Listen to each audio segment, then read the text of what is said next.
బీజేపీపై CPI నేత రామకృష్ణ మండిపడ్డారు. తమిళనాడు గవర్నర్ను ఎవరు రిమోట్తో ఆడిస్తున్నారో దేశమంతా చూస్తున్నారని తెలిపారు. మోదీ, అమిత్ షా చేతిలో కీలుబొమ్మ గవర్నర్ అని తెలిపారు. అమిత్ షా రాజ్యాంగం నడుస్తోందంటున్న రామకృష్ణతో మా నేషనల్ బ్యూరో చీఫ్ కళ ఫేస్ టు ఫేస్.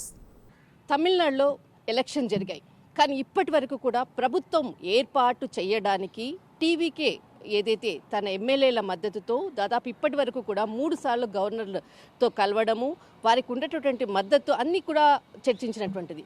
ఇది ఒక చాప్టర్. కానీ ఇప్పుడు ఒక బిగ్ బ్రేకింగ్ అని చెప్పవచ్చు. దాదాపు సిపిఎంకి మద్దతు ఇవ్వడము, తర్వాత విజయ్ పార్టీకి సంబంధించినటువంటిది 108 ఎవరైతే ఎమ్మెల్యేల మద్దతు కూడా ఉన్నది అన్నటువంటి విషయాన్ని గవర్నర్తో చర్చించినటువంటిది. దాదాపు ఇప్పుడు మనకు కొద్దిసేపటి క్రితంగా మరి కొంత సంఖ్య పెరిగే విధంగా కూడా ఇక్కడ చాలా కీలకంగా ఆ మద్దతు ఉంది అన్నటువంటిది. 120 మంది ఎమ్మెల్యేల మద్దతు ఉన్నది అంటూ కూడా గవర్నర్ అపాయింట్మెంట్ కూడా కోరడం జరిగింది. కానీ ఒక బిగ్ బ్రేకింగ్, గవర్నర్ అపాయింట్మెంట్ ఇవ్వట్లేదు అన్నటువంటిది మాత్రం వార్తలు వస్తున్నది. ఇప్పుడు మనకు సిపిఐకి సంబంధించినటువంటిది నేషనల్ సెక్రటరీ రామకృష్ణ గారు ఇక్కడ ఉన్నారు. Sir, good evening sir. Sir, మీరు మార్నింగ్ ప్రెస్ మీట్ కూడా ఢిల్లీ వేదికగా పెట్టారు.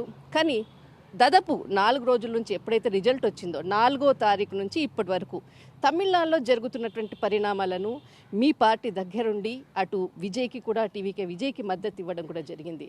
కానీ అక్కడ జరుగుతున్నటువంటి పరిణామాలపై మీరేమంటారు సార్? ఇది ఖచ్చితంగా కేంద్రంలో అధికారంలో ఉన్న బీజేపీ ప్రభుత్వం చేస్తున్న పనే. నరేంద్ర మోడీ, అమిత్ షా ఇద్దరు కూడా కూడబలుక్కొని ఇవాళ తమిళనాడులో వారికి ఒకే ఒక ఎమ్మెల్యే ఉన్నా సరే దొడ్డిదారిన గవర్నర్ ఉపయోగించి అక్కడ పెత్తనం సాగించాలని వారు అనుకుంటా ఉన్నారు.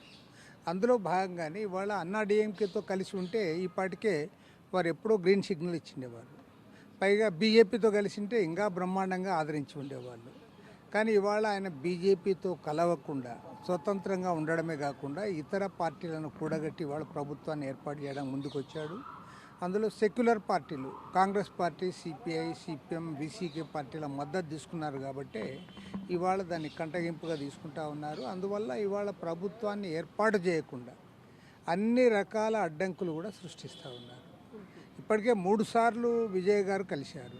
మామూలుగా ఏమంటే సాంప్రదాయం ప్రకారం అయితే ఎక్కడైతే ఎవరికైతే మెజారిటీ వచ్చిందో మెజారిటీకి వచ్చిన పార్టీకి అధికారాన్ని అప్పజెప్పాలి, అందుకు వారిని ఆహ్వానించాలి గవర్నర్. కానీ ఇక్కడ ఏ పార్టీకి మెజారిటీ రాని సందర్భంలో సింగిల్ లార్జెస్ట్ పార్టీ ఏదైతే వచ్చిందో ఆ సింగిల్ లార్జెస్ట్ పార్టీకి సంబంధించిన నాయకుడిని ఆహ్వానించాలి. ఇవాళ అందరూ కూడా అంగీకరిస్తూ ఉన్నాం. 108 స్థానాలు గెలిచి వాళ్ళ టీవీకే పార్టీ వారికి మెజారిటీ వచ్చింది. తర్వాత ఎమ్మెల్యేలందరూ కూడా చెన్నైలో సమావేశమై తమ లీడర్గా విజయ్ని ఎన్నుకున్నామని చెప్పి గవర్నర్ గారికి తెలియజేసిన తర్వాత గవర్నర్ గారు నేరుగా విజయ్కి ఆహ్వానం పంపాలి, ముఖ్యమంత్రిగా ప్రమాణ స్వీకారం చేయమని.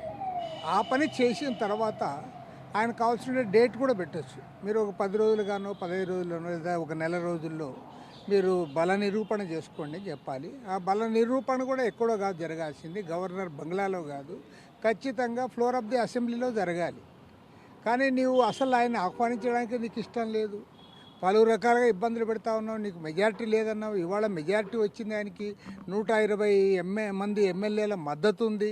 అయినా సరే ఆయన్ని ఆహ్వానించకుండా చివరికి ఇవాళ సాయంత్రం గవర్నర్ దగ్గర పోతే గవర్నర్ ఇంటర్వ్యూ కూడా ఇవ్వడం లేదంటే ఇది చాలా శోచనీయము. ఖచ్చితంగా దేశ ప్రజలందరూ కూడా గమనిస్తూ ఉన్నారు.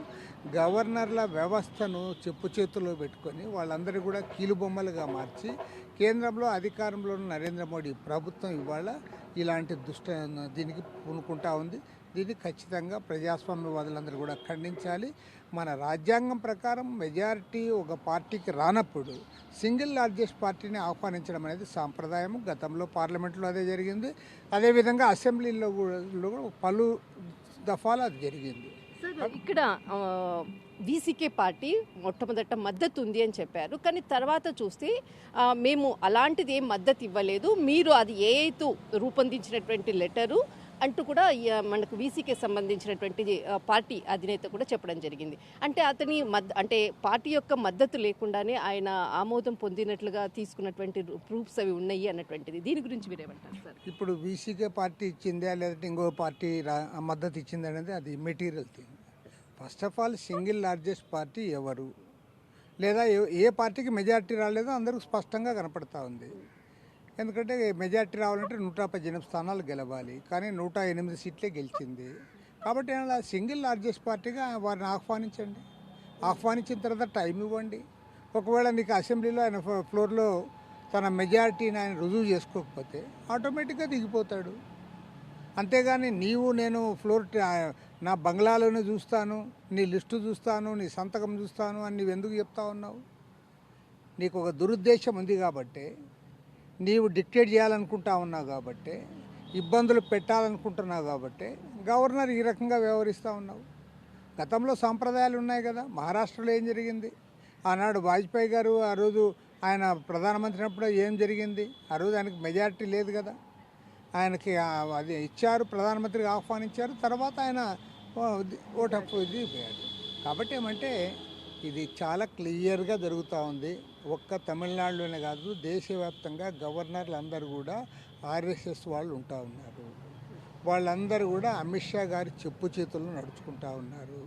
వాళ్ళకి ఇక్కడి నుంచే అన్ని రకాల సంకేతాలు, లేదంటే వాళ్ళకి ఆజ్ఞలు, ఆదేశాలు పోతూ ఉన్నాయి. దాని ప్రకారం వాళ్ళు నడుచుకుంటా ఉన్నారు తప్ప వాళ్ళకి అమిత్ షా రాజ్యాంగం నడుస్తూ ఉంది తప్పితే అక్కడ అంబేద్కర్ రాజ్యాంగం నడవడం లేదు. అంబేద్కర్ రాజ్యాంగం ప్రకారం అయితే ఖచ్చితంగా నీవు విజయ్ని ఆహ్వానించాలి, ఆయన ప్రభుత్వాన్ని ఏర్పాటు చేయాలి. ప్రభుత్వాన్ని ఏర్పాటు చేసిన తరువాత ఫ్లోర్లో ఆ రోజు అసెంబ్లీలో ఆయన ఇది రుజువు చేసుకోమనాలి. రుజువు చేసుకుంటాడా లేదనేది ఆ రోజు ఆయనకి ఉండే బలాన్ని బట్టి ఉంటుంది. దేశంలో అమిత్ షా రాజ్యాంగం నడుస్తుంది, అంబేద్కర్ రాజ్యాంగం కాదు అంటూ కీలక వ్యాఖ్యలు చేసినటువంటి ఇక్కడ రామకృష్ణ గారు, CPI national secretary. This is కళా, కెమెరామెన్ అవితేష్తో ఢిల్లీ.